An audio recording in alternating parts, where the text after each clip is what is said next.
ગાંધીનગર નવા સચિવાલય ખાતે ઝેરોક્સ મશીન ઓપરેટર તરીકે કોન્ટ્રાક્ટ પર કામ કરનારા ભેજાબાજે સરકારી નોકરીની લાલચ આપીને 27 નોકરી વાંછુઓ સાથે છેતરપિંડી આચરી હતી। આ વ્યક્તિએ ₹1.43 કરોડની ઠગાઈ આચરતા પોલીસ સ્ટેશનમાં ફરિયાદ કરવામાં આવી છે। નાણાં વસૂલ્યાના 1.5 વર્ષ સુધી નોકરી કે અપોઇન્ટમેન્ટ લેટર નહીં મળતા મામલો સેક્ટર 7 પોલીસ મથકે પહોંચ્યો હતો। આ અંગે પોલીસે ફરિયાદ લઈ આગળની કાર્યવાહી હાથ ધરી છે।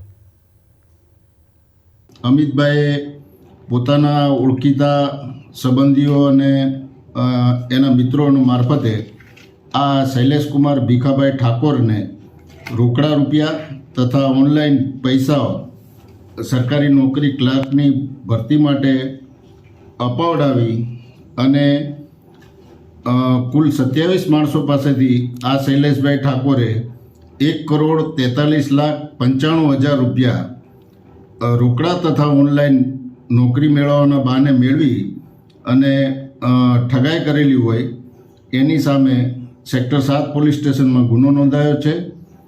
આ ગુનાના કામે શૈલેષ ઠાકોર સાથે બીજા કેટલા આરોપીઓ છે, આ પૈસા જે મેળવ્યા અને ઉચ્ચ અધિકારી સાથે જે ઓળખાણ હોવાની જે વાત કરી હતી એમાં બીજા કોણ કોણ સંડોવાયેલા છે, આ તમામની તપાસ ચાલુ છે।